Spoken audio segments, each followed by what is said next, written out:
You know, there are a lot of items in your house that could be potentially dangerous to your furry friends, your cats, your dogs, whatever it is that you may have. And March is March is Poison Prevention Month, and the folks over at the SPCA Florida are joining us in studio to tell us a little bit about some of the things you can do at home to make sure that you have a pet-safe house and make sure that the furry ones don't get poisoned. Joining us in studio is, of course, Jessica Lawson. Of course. Of course. Of course. Like, it would be anybody else. And a new face to PGTV, to Polk Place, Yarleen Rodriguez. Yarleen's the medical clinic manager? Correct. Yeah, that means Brian can read. Say congratulations. How you doing? First trip in, huh? Yes, it is. Yeah. Hopefully yeah. not the last. So have you talked to management to see why they haven't brought you in before this? No, I haven't spoken to them, but I think that's going to be a conversation. Yeah, to yeah. come. I would suggest, working in next year's negotiation for salary, demand at least 2 or 3 tapings. Media appearances. Yeah. I agree. Yeah, I agree. yeah. I'm going to make a note of that. Look at me, just boss hogging your career. Oh my. You know what's wrong with this picture? I haven't hosted one of these for SPCA in a while because all the other people are like, I want to host, so I want to be, want to get the animals. So as I'm booking today, I'm like, I'm taking my old gig back. I want an animal. No animal. No animals. No animal. Didn't bring in any animals. Sorry. A bait and switch. Yeah, We exactly. really wanted you, but we're not bringing an animal. You got me there. Yeah, you we got got me you. right to the edge, and I was like, I was at the front waiting. You were, for, eagerly. For an Yeah. animal to come in, and nothing. Last month, you had a cat. We did. First cat in a long time. Yes, because the last time the cat had kind of took off in the studio. Nice. But yeah, no, that cat was pretty well You behaved. ever notice you can't take a cat for a walk on a leash? Some cats. Some cats. I have seen a couple of cats. How foolish does that look? Depends on if you're the cat or if you're the... No, it doesn't exactly, actually. the cat. Look at me, I'm walking my human. All right, so I've gone off on a tangent long enough. Let's talk a little bit about March and Poison Prevention Month. How'd the month come about? Where do these months come from? I mean, I've got a calendar with a lot of events, but it doesn't tell me detailed that much. Sure. A lot of like the American Veterinary Association, the ASPCA, which is actually based out of New York City, they'll come up with these, national dates. This one I think is actually a human holiday, National Poison Prevention, but the animal agencies have adapted it because it's an important element to our furry friends. So it's good to be aware of, what common items could potentially pose a risk. So what are some of the most common items that could be pet toxins? There's a lot of them in the household, but human bones, cooked bones could be one of them. They don't understand that as ingested, it can cause lacerations in the stomach. Tylenol, Advil. A lot of people are like, oh, my pet is in pain. Let me go ahead and give them this. That can cause liver issues. Really? And sometimes death, depending on the amount of milligrams and how many pills they give at one time. For those that have children in the home, gum, xylazine, xylitol is the main ingredient. And that can cause some issues, including death, and other things like over-the-counter flea medicines. That could be a toxin for cats if it's something that should only be applied to dogs. What else do we have on here? Raisins and grapes. A lot of people have them in their home. They buy it, those that are very healthy, and they're like, oh, here's one that fell on the floor, or here's a raisin. That can also be toxic to the pet. So some of the common thing, there's a list of things that could be. And one that people know little about? Chocolate. Chocolate. Chocolate. Chocolate. And it has to be in very large amounts, but yes, for a very small dog or a cat, it can be very toxic. Oh, wow. So say your pet gets into something. What are some of the signs that you need to look for that a toxin has been ingested? It's on a case-by-case and depending on what they ingested, but most common ones are vomiting, excessive vomiting, diarrhea, sometimes with blood, tremors, things of that nature should be a sign that something is not right. Now, what should you do if your pet ingests one of these items? The first thing that you want to do is call your nearest, your local vet. Poison control also. But call the nearest vet if it's during working hours, business hours. Call them and let them know, notify them, and more than likely we're going to have you bring them in. If it's after hours, of course, call the poison control or even an emergency. And I ran into this, and do you know what they told me? What? Suggested pouring peroxide. Peroxide, yes. A lot of people know it. It's on Google, Dr. Google, I call him. Yeah. And yes, is something that you can do? Absolutely. We may even tell you this is what you need to do, but I always advise for you to call, the veterinarian mine happened or at like poison 3 control. o'clock in the morning. It was just, and there was nothing, and I got to looking, and he was just completely out of it. And by the time, I figured what had happened, I put the flea medicine on the dog and went to bed, and they kind of sleep next to each other. So I just figured one way or another, that's pretty much what happened. And needless to say, I poured the peroxide. Do you know how hard it is to get a cat to drink peroxide?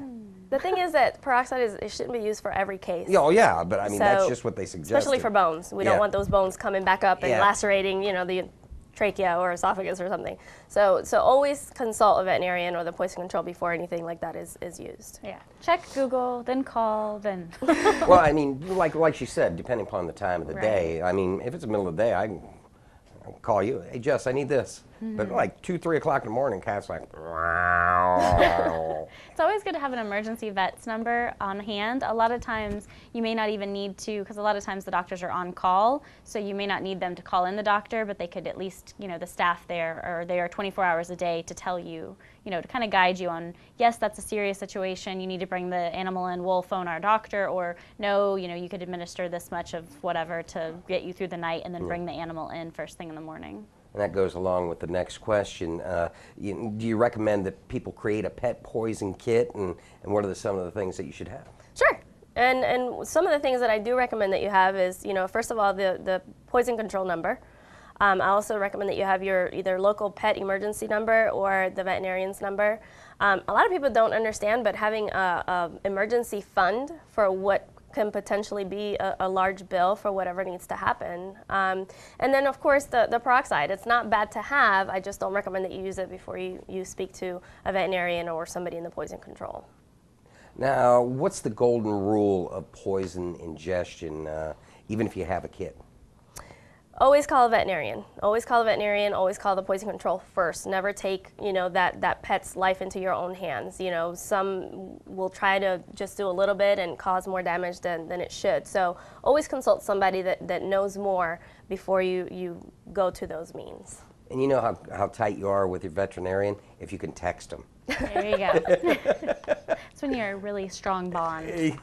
Like, hey, how you doing? And you get 2 minutes in the conversation and go, oh, by the way, I was texting you for this. But now, we've talked about some of the things as far as within the house. For sometimes, I don't let my cats outside.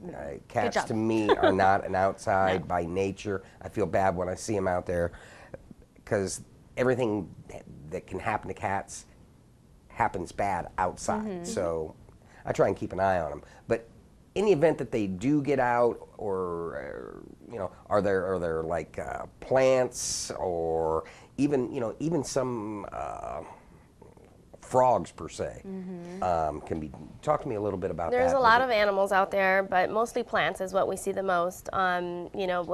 Lilies are probably the number one that we see.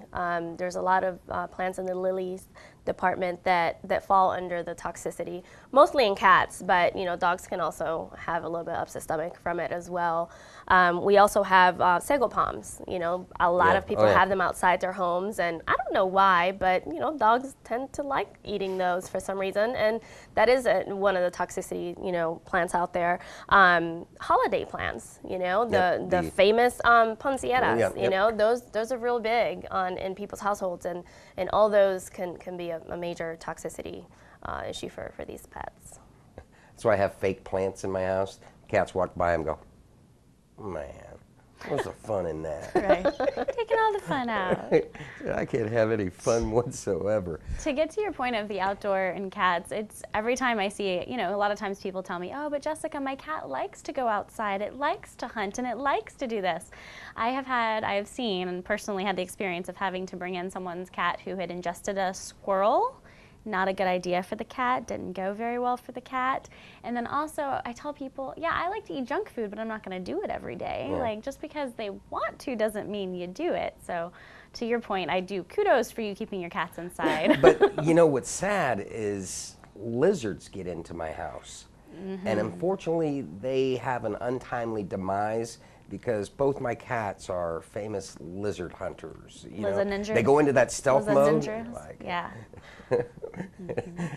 the oldest cat is doing the Marlon Perkins, watch closely as the sinew will jump on top of the 2-inch lizard and wrestle it to its death. Yeah. Oh, here comes the vicious death roll. It's an unfortunate demise. Is it bad for him to eat the lizards? It can definitely cause some upset stomach. I gotta tell her. Doesn't no look good. more Yeah, lizards. no. Doesn't look good coming up. But touching base just a little bit more on things that we give at home, you know, even over the counter or just, sorry, not over the counter, but table food. You know, oh, I've been giving my dog this for years. Well, today could be the day that you just now have pancreatitis, which, you know, severe explosive diarrhea and vomiting, and you know, it can lead to other things if not caught. But you know, just kind of keep that in mind. It's not good for them. You know, there's a reason why they make dog food. You think that you're giving them a treat by giving them chicken nuggets, but really just think in your head, explosive diarrhea. You don't want your dog to have to do that. Rotisserie chickens, from, you know, Not a good not idea. not the best. Man, I am a bad parent. You think you're treating, but you're not. Okay, I would beg to differ. If Spanky could talk, he would say, "Rinse a read, rinse a read." All right, so March is Poison Prevention Month, and once again, for our viewers out there, tell the people the golden rule of poison with animals. Just call your nearest veterinary or call poison control. Never take it upon yourself to fix the issue. Don't trust Google, because Google's not going to pay that yeah. extra emergency bill. Exactly. Dr. But it Google. says it on the interwebs. Yep, always call. You know, there are poison lines out there that are available 24/7. There's almost always an emergency vet that's open 24/7. Just call and ask at least. You know, it may result in nothing. They may tell you to go ahead and come in, but just ask. All right. Well, Yarleen, your first appearance on here, how do you think it went? I think it went well. Yeah. You're Hope to be hired. back. Yeah, she gets to Hired. come back for more, right? There you go. Awesome. All right, Looking forward to it. I will be your agent. We will make sure you're in on more tapings. Awesome. And next time, Bring a dog. I got it. don't Bring a come dog. without bringing an animal. I don't care if it's a dog or a cat. Hey, it was my first appearance. I needed to have like the spotlight. There you go. Yeah, there but- you go. That's why I did it. My biggest thing is That's our excuse. it's hard to lead into you guys, you know what I mean? So if I've got an animal there and it's like, hey, look, guess who's here? Ta-da. And I've got my open for a show. Otherwise, I've got to think, and then Jess has got to prompt You me, and know? it takes forever. So I need my crutch. Got it. Note to self. All right, Jess, Yarleen, thank you very much. I appreciate it, and look forward to when you guys come in again. Awesome. Thank you. Thank you. All right, and you at home, make sure that you know that March is Poison Prevention Month. Folks over at SPCA Florida have you covered. You ever have any questions, stop by, talk to them. They are at 5850 Brandon Road South, that's in Lakeland. You can give them a call, 863-646-SPCA or 7722, or you can look them up on the web, www.spcaflorida.org.